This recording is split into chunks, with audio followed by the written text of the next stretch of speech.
আপনারা দেখছেন ২১শে টেলিভিশন।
যত বোঝাই বোঝে না ভাঙ্গা কুলে জলের বিছন আশা।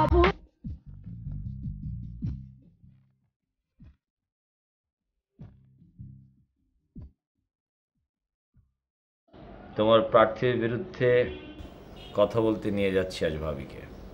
গতরাতে যে প্রণোদনা এই মত্ত ছিলে তার ভিডিও ক্যাসেট নিয়ে যাচ্ছে আমার লোক।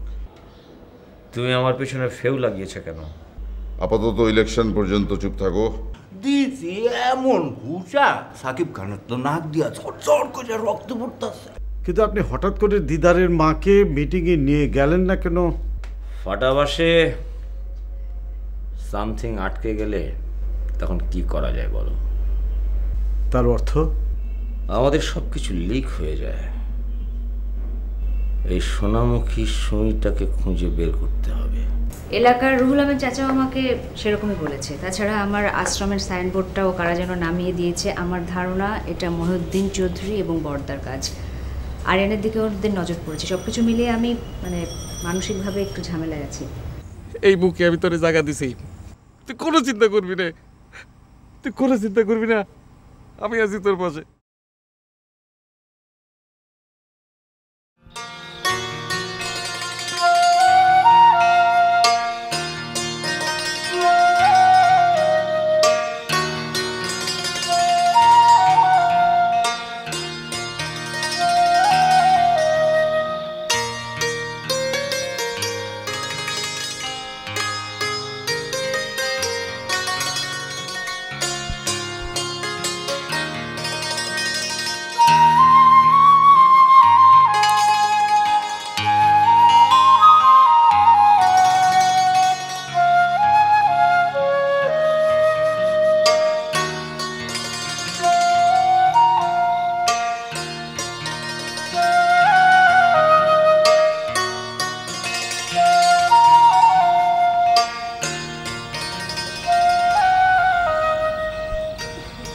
দেখো চাঁদ,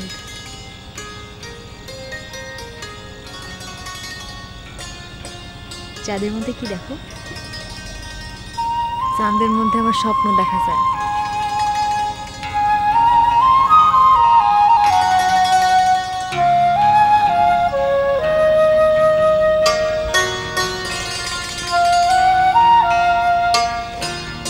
আমি যা দেখি তুমি কি তা দেখো? আপনি কি তোরা বাইরে বিয়া করবেন? কি এক থাপ্পড় দাঁত ফেলে দেবো, মুখে কিছু আটকে না, তাই না? মা আপনি তো যে গেলেন আমি কি দেখি? তুমি এটা দেখছিলে?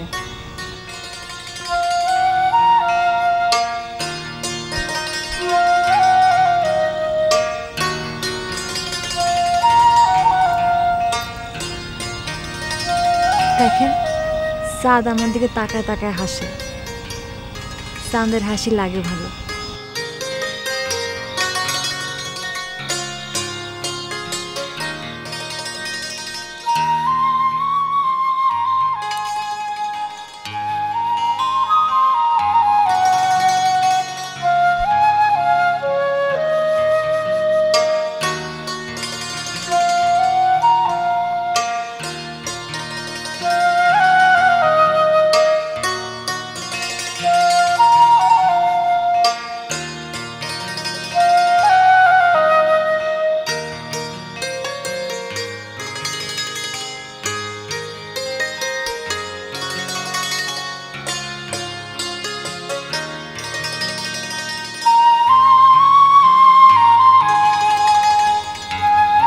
ম্যাডাম কি আজকে থাকবেন?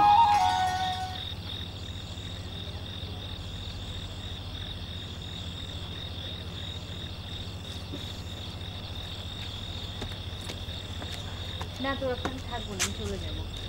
শোনেন, কাল আপনারা ডালিমের বিয়ে, সকালে বাপি আসবে, সব ব্যবস্থা করে ফেলবে। আর গ্রামে যত গণ্যমান্য ব্যক্তি আছে সবাইকে আমি অলরেডি বলে দিয়েছি, ঠিক আছে?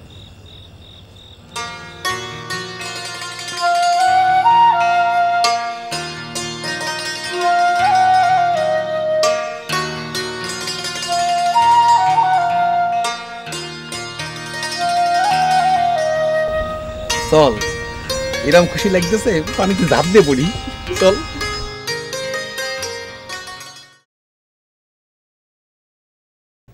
একটা কথা বলার জন্য না এসে পারলাম না। তোমার চলাফেরা নিয়ে প্রশ্ন উঠেছে। একজন প্রখ্যাত রাজনীতিবিদের ভাইয়ের ছেলের বউ হয়ে তুমি অন্য ঘরানার নষ্ট একটা রাজনীতিবিদের সঙ্গে হাত মিলিয়েছ। ব্যাপারটা আমার জন্য খুবই দুঃখজনক। এটা তুমি করতে পারো না। পৃথিবীতে এক এক ধরনের মানুষ এক এক ধরনের চিন্তাধারায় চলে। আমার যার সাথে মিল হবে আমি তো তার সাথেই হাত মেলাবো। কতটুকু চেনো তুমি এই বদমাসটাকে? একটা বদ বিকৃত মানসিকতার বাজে লোক, তার সাথে তোমার আমাদের সখ্যতা হতে পারে না। আপনাদের সখ্যতা না হতে পারে, আমার সাথে সম্পর্ক হতে পারে। হ্যাঁ, তা তো পারে। অতীত তো তোমার সাথে সাথেই চলে, তা তো পারে বটে। এতই যখন আপনাদের লজ্জা বোধ, তখন আমাকে আপনাদের সাথে না জড়ালেন? তুমি কি আমাকে চলে যেতে বলছো? সে সাহস আমি দেখাতে চাই না। বাকিও তো রাখুনি। আমরা তার ঘাস কেটে কেটে এত দূর আসিনি। মানুষের সাইকোলজি নিয়ে আমাদের চলতে হয়, সেটাই তো তুমি চাচ্ছ। যার যার অবস্থান তাকেই ধরে রাখতে হয়। তোমার কাছে আমার ভাইয়ের বংশধর, তা না হলে তোমাকে আমি এক্ষুনি আস্থা করে ছুঁড়ে ফেলতে দ্বিধাবোধ করতাম না। আর যে বাড়িতে দাঁড়িয়ে তুমি কথা বলছো, সেখানে আমার জন্ম। মুরব্বীদের সঙ্গে কীভাবে আদব লেহাজে কথা বলতে হয় সেটাও তুমি ভুলে গেছো। দিদার এখানে থাকলে এক থাপ্পড় মেরে বলতাম এক্ষুনি মেয়েটাকে কিন্তু বিদায় করে দে। কোথায় পাবেন তাকে? কোথায় পাবেন তাকে? তাকে তো আপনি মেরে ফেলেছেন। আপনার লজ্জা করে না? আপনি চাচা, কেমন চাচা আপনি? নিজের আপন ভাইয়ের সন্তানকে মারার জন্য অন্যকে সাহায্য করেন। রাজনীতি, সব জায়গায় রাজনীতি করেন। তাকে মেরেছেন, এখন এসেছেন আমাদেরকে মারতে। কিন্তু একটা কথা মনে রাখবেন, আমি ললিতা, আমার সাথে আছে এই পৃথিবীর হাজারো ললিতা। আমাদের শেষ করা এত সোজা না।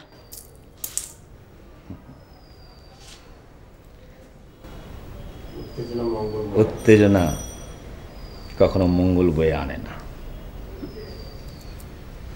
কি অমঙ্গল করবেন আপনি? এখন একমাত্র বাকি আছে আরিয়ান, তাকে শেষ করবেন? এত সোজা না। অযথাই কুকুরের মতো ভুকভক করছো। তোমার আমি অমঙ্গল কামনা করি না, কিন্তু তোমাকেও আমি এই বাড়িতে থাকতে দেব না। আসো। তার জন্যই তো এত কিছু করেছেন।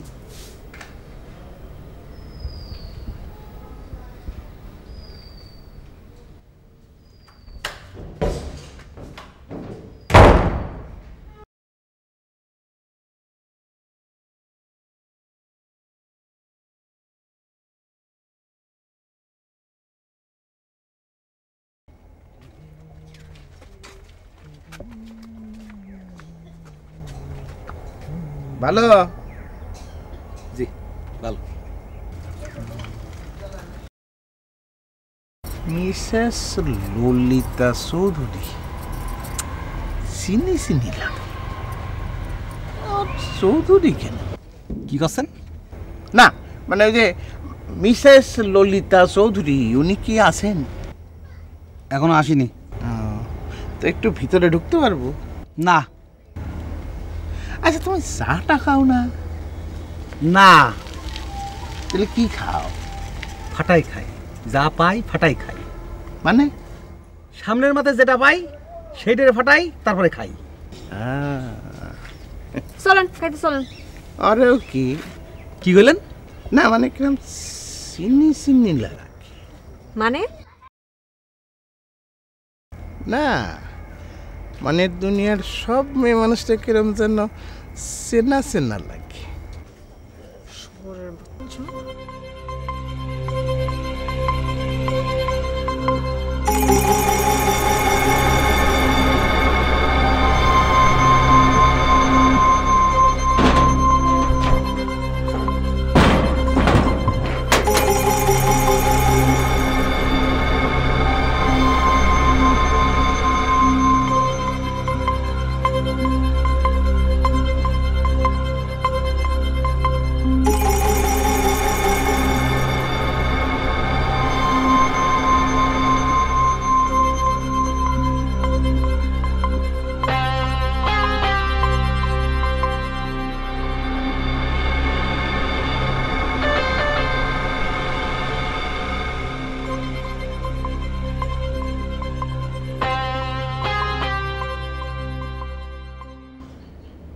রাশা, বিষয়টি ভয়ঙ্কর হয়ে ওঠার আগেই তোমার সাবধান হয়ে যাওয়া উচিত বলে আমি মনে করি।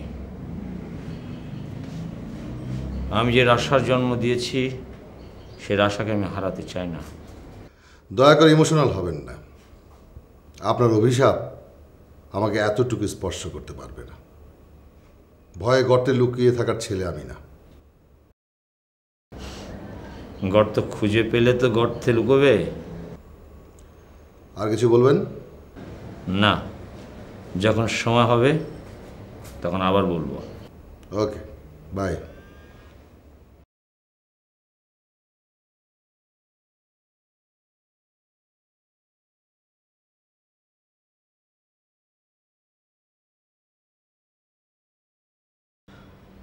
সবই তো দেখলাম ঘুরা ঘুরা। খুব সুন্দর বানাইছিস। এত কিছু করলি কেমনে? আমার তো টাস্কি লেগে যাইতেছে। তুমি চাইলে এই জায়গায় থাকতে পারো, তোমার সব দায়িত্ব দিতে চাই। দায়িত্ব দেওয়ার আর লোক পাস না? না, আমার উপর কোনো ভরসা আছে? ডাইলও একটা তরকারি, আমিও একটা মানুষ। আমার কোনো ঠিক ঠিকানা আছে? এইখানে ভাল লাগতেছে, এইখানে থাকতেছি, কাল ভাল লাগলো না, কাল চইলা গেলাম। আমার উপর কোনো ভরসা করিস না। আচ্ছা ঠিক আছে, তোমার কোনো দায়িত্ব নেওয়া লাগবে না, তুমি এমনিতে এই জায়গায় থাকতে চাইলে থাকতে পারো। আচ্ছা কইছি, সেইটাই ভাল লাগলো। আচ্ছা এইখানে এই এতগুলা মাইয়ারে তুই আটকে রাখছস কে? এগো বরণ পোষণ থাকুন এইগুলা খরচ দিতে হয় না? তোর কি টাকা বাইরে গেছে? টাকা খরচ করার আর জায়গা পাস না? শোন, খরচ যদি করতেই হয় তুই আমাকে এফডিসির এক্সট্রা পিছনে খরচ কর। আমাকে বাতাসি খেলা ছিল না, বাতাসি খেলার তো এখন মরা মরা অবস্থা। সারাদিন রাত এফডিসির পাশে শুয়ে থাকে। কেউ দয়া করে 2 টাকা দিলে দিল, না দিলে না দিল, না খায়া দিন যাইতেছে। মরে মরে দশা। চিন্তা কর, এই বাতাসি খেলার কি দিন আছিল চিন্তা কর।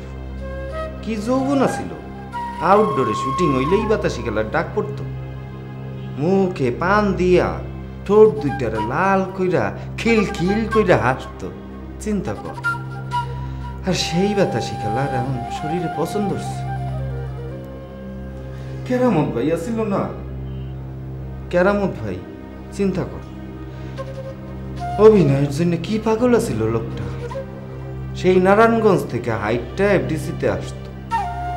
তার নাকি এফডিসিতে না আসলে ঘুমারাম হয়ে যেত। কেউ একটা সিনের মধ্যে শর্ট দিতে কইলে শর্ট দিত, তারপর পেটটা বইরা ভাত খাইত।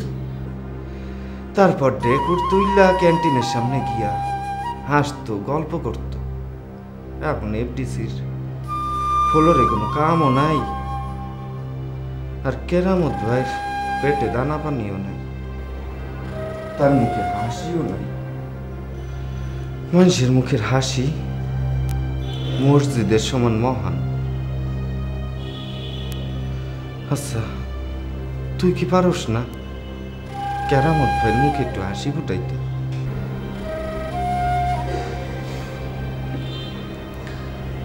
এফডিসি আমার কি দিছে শাহরুখ ভাই, কইতে পারো? আমার কিছু স্বপ্ন দেখাইছে, বিনিময়ে যে আমার কত কিছু নিছে সেটা তো তুমি নিজেও জানো না। খালি স্বপ্ন দেখাইলে হবে? হবে না। স্বপ্ন দেখা ছেলে মেয়েরা সব এফডিসিতে যায় আর নিজেরে বেচা দিয়া ওই জায়গা বাইসে থাকে। এরে কি বাইসে থাকা কয়? কি নিশ্চয়তা আছে ওই জায়গা? কারো কোনো মাথা ব্যথা নাই, রঙের দুনিয়ায় রং মাইখা সংসারে ঘুরে বেড়ানো ছাড়া। ললিতা, তুই এই কথা কইতাছস? তুই তুই ললিতা না? আমি ললিতা। আমি এক চুলো অন্য কোনো মানুষ না শাহরুখ ভাই, আমি ললিতা।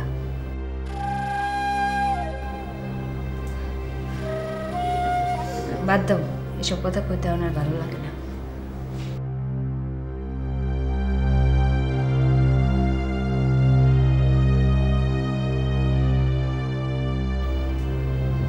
কি হলো, তাকায় আছো কেন?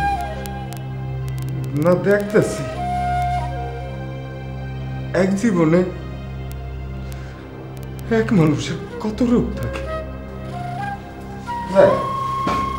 কই যাও? এফডিসিতে যাইতাছি। কি দিছে এফডিসি তোমার?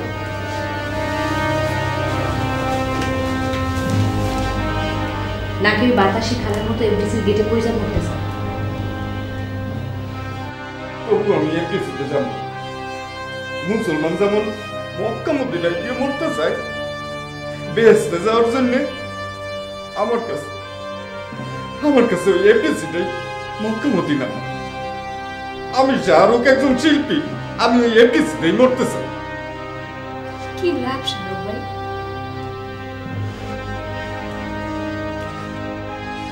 আমারও যেন শিল্পী হয়ে জন্মাইতে পারি। শাহরুখ ভাই, আমি এফডিসিতে যাব।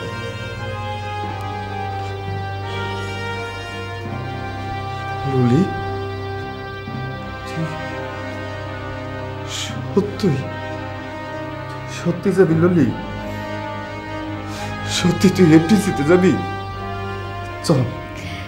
এখন না, এখন তো একটু ঝামেলা আছি, ঝামেলাগুলো শেষ করি তারপর যাব। আচ্ছা, এফডিসিতে আয়। আমরা এফডিসির সব এক্সট্রারা মিলা তোরে ফুলের মালা দিয়া স্বাগতম জানাবো। ললি, তুই তো আমাকে গর্ব। আমি যাব শাহরুখ ভাই, আমি অবশ্যই যাব। আচ্ছা, আমি তাহলে কালকে আসুন নে, আমি যাই। তুমি তুমি এই শরীর নিয়ে যাবা? কি করবো, কতদিন এফডিসিতে যাই না। এই চোখ দুইটা তো বিশ্বাসই করতে চাই না, মরে গেছি না বাইসে আছি। চোখ দুইটার একটু এফডিসিটা দেখাই নিয়ে আস। কালকে আসুন কিন্তু।